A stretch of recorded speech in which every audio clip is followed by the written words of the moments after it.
بسم الله الرحمن الرحيم. السلام عليكم ورحمة الله وبركاته. ازيكم يا أصدقائي وكل حبايبي؟ أتمنى تكونوا بخير.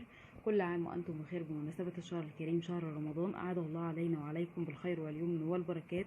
أسأل الله العظيم رب العرش العظيم أن نكون ممن يغفر الله لهم ويعفو عنهم ومن عتقاء هذا الشهر الكريم وجميع المسلمين.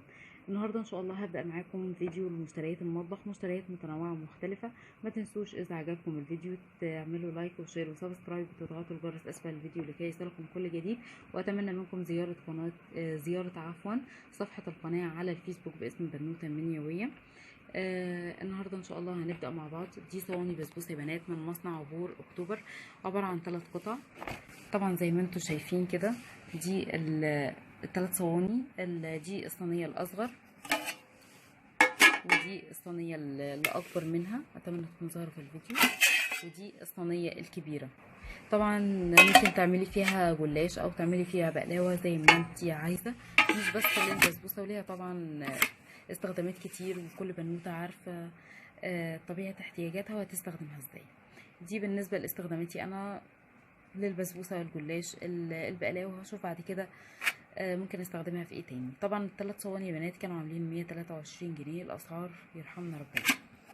هنا يا بنات دي عندي صواني فرن عباره عن 4 قطع من مصنع نوفال مودرن. طبعا هي تقيله ولمعه، ونسبه النقاء فيها 99.7%. زي ما انتم شايفين كده، دي صواني يا بنات.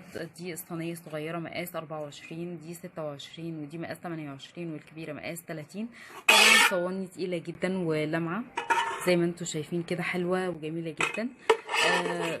فعلا تقيله، تنفع لصواني الفرن للطواجن. اذا كنتي حابه ان انت تعملي اي حاجه، مش شرط ان يكون عندك اللي هي الطواجن الفخار، ممكن تستخدمي الصواني كطواجن. طبعا هي رهيبه جدا وتقيله، الاربعه مع بعض تقال جدا. طبعا يا بنات دول كان سعرهم 410. الاسعار طبعا مرتفعه جدا يرحمنا ربنا، ولكن فعلا هم يستاهلوا. طبعا ده المكنه بتاعت البيتي فور زي ما معروفه، ليها اقماع هنا اللي تنفع الكريم شانتيه وتزيين زي ما انتم شايفين كده يا بنات. وزي ما قلت لكم ان هي ليها اقماع تقدري ان انت تزيني بيها التورتات وكده. طبعا ودي الاشكال بتاعتها زي ما انتم شايفين، كل شكل بيطلع الرسمه بتاعته كده. ودي هنا الاقماع برضو مطلعه الاشكال بتاعتها. دي هي بنات مكنه البيتوفور كده، دي مسدس. طبعا دي احسن من الاولانيه اللي كانت بالكبس. دي هنا الاقماع لتزيين التورت، ودي هنا الشفرات. هنا يا بنات دول حوالي 8 اقماع للحلويات او لتزيين التورت وكده. ودي هنا عندنا 14 شفرة او شكل للبيتي فور. طبعا زي ما انتم شايفين المكنه دي يا بنات كانت عامله حوالي 160 جنيه.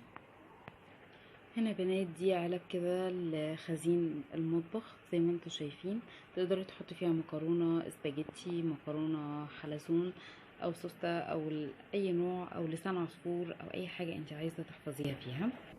دي يا بنات هي العلب زي ما انتم شايفين كده. طبعا بتتفتح بالطريقه دي كده، بعدين تفتحيها وتحطي فيها اي حاجه انت عايزه تحفظيها. طبعا الغطا بتاعها زي ما انتم شايفين ده بلاستيك، وده هنا حته سيليكون كده علشان تقدري ان انت تقفلي بيها وتكون محكمه الغلق. طبعا دي ممكن اني استخدمها للشعريه، لسان العصفور، احفظ فيها بقوليات زي مثلا العدس او زي العدس او عفوا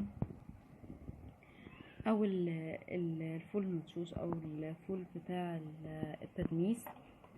دي كذلك الامر المكرونات او الرز، على حسب طبعا ايه الكميات اللي هتكون عندي وحابه اني احفظها ازاي، او ممكن مثلا تحطي فيها شاي او سكر على حسب احتياجاتي. دي كانت مشترياتي للنهارده، بس للامانه انا مش فاكره اسعار العلب يا بنات. اذا عجبكم الفيديو ما تنسوش تعملوا لايك وشير وسبسكرايب، وتضغطوا الجرس اسفل الفيديو لكي يصلكم كل جديد. واتمنى منكم زياره صفحتنا على الفيسبوك باسم بنوته منيويه. والسلام عليكم ورحمه الله وبركاته.